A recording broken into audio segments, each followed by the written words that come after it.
Welcome back, everyone. As most of you know, Apple just announced and kind of released their M1 iMacs. So let's go ahead and see how these things compare to their Intel iMacs. Now, I will tell you, I think visually the Intel iMacs actually look better, and they do have more ports at the end of the day, but the M1 iMac is definitely the better option. If you have to pick up one, I would definitely recommend getting the M1 iMac. Now, front-wise, you are getting a bigger display on the M1 iMac on the 21.5-inch model going to the 24-inch. But if you're coming from a 27-inch, it's going to be smaller. Another thing, the border around the iMac is actually white this time around on the M1 iMac, the 24-inch model. Both the 21.5 and 27-inch models have black borders around them. So it's very weird. I don't know why Apple did that. I like the black one, but again, there's really nothing we can do about it. Now, the biggest improvement that we're going to be getting on the M1 iMac is pretty much the internal M1 chip. This is the number one thing why I would recommend everyone to buy an M1 iMac.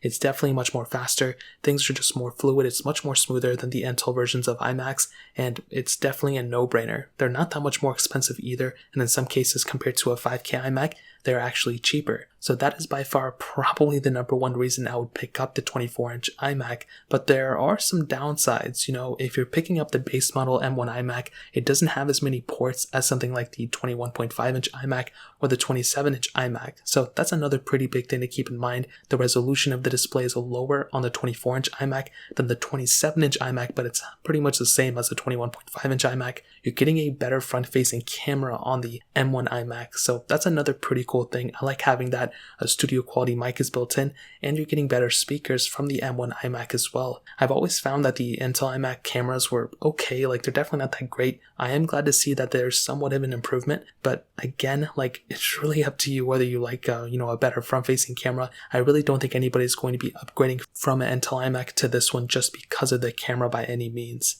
Now, one of the other things that I saw that nobody's really mentioned is the RAM upgradability. On all the iMacs right now, for the Intel ones, you're able to go and upgrade the RAM if you want to, which is really awesome. On the M1 iMacs, we're really not too sure, so that's kind of an annoyance.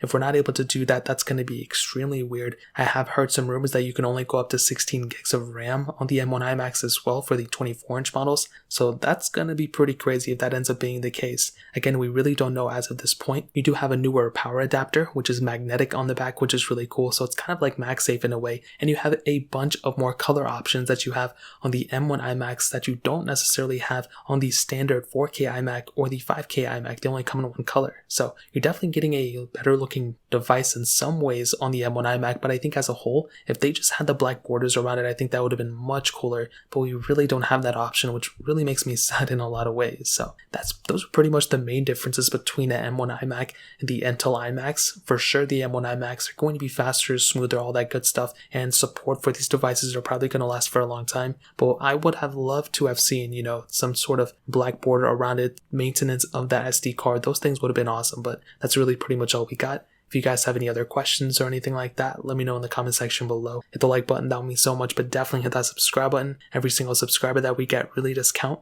So it means so much if you guys can hit that. Also check out the other links down in the description as well. My Twitter, my Instagram, my other channels. More importantly, everything else, I love every single one of you guys. Hopefully I'll catch you guys in the next video. Peace out till then.